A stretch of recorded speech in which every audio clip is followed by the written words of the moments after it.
One of Mayor de Blasio's biggest donors took the witness stand Thursday to boast about his closeness to the mayor and make clear he had expected lots of access to his honor. The embarrassing testimony came from Jonah Rechnitz, who's pleaded guilty to corruption charges and is the star witness in the trial of disgraced jail union boss Norman Seabrook. "I was giving money back," quote, to the mayor of New York in exchange for favors, he said to describe one element of the criminal offense to which he pleaded guilty. Rechnitz described a meeting he and another donor, Jeremy Reichberg, had with de Blasio's key fundraiser, Ross Offingner. "We expect a lot of access and influence," Rechnitz said the group told Offingner. "We're going to become significant contributors," he said. Offingner, a longtime de Blasio aide and the chief rainmaker for the mayor's non-profit Campaign for One New York, replied, "Okay. How much do you think you guys can get together? Baruch Herzagui." Rechnitz said he responded about $50,000 to $100,000. As it turned out, he outdid himself.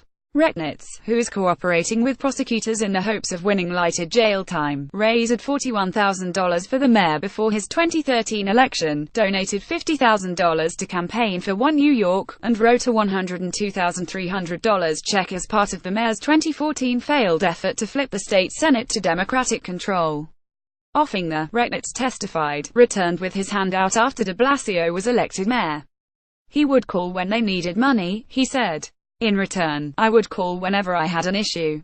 I would be a yes man," he added.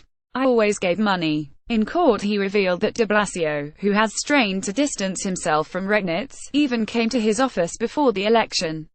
"The then candidate told me to call if there's anything I need. Always be in touch." Alec Tabak for New York Daily News. Rechnitz was one of several donors who got tremendous access to the mayor. De Blasio routinely ordered his minions to intervene on donors' behalf. Emails show de Blasio responding, "I'm all ears" when Rechnitz suggested a candidate for buildings commissioner, and City Hall intervened when he was cited for running an illegal hotel. In response late Thursday, de Blasio's press secretary, Eric Phillips, mocked the credibility of the mayor's major donor. "These are nothing but reheated, repackaged accusations that have been extensively reviewed and passed on by authorities at multiple levels," he said. "The administration has never and will never make government decisions based on campaign contributions." Rechnitz was cooperating with the Manhattan U.S. Attorney's probe of de Blasio that resulted in no charges but the finding that the mayor had intervened on behalf of big donors. Rechnitz also admitted he straw donors, an illegal scheme to avoid laws limiting how much contributors can give to politicians. The law prohibits donors from masking their identity by giving to campaigns through other donors. Rechnitz said he did just that by having people in his office write checks for which he would reimburse them. He described Offingner as a kind of bagman, dropping by his office to pick up checks. "I told him to hold on and he'd walk out, get a few checks from people and then bring them in," he said.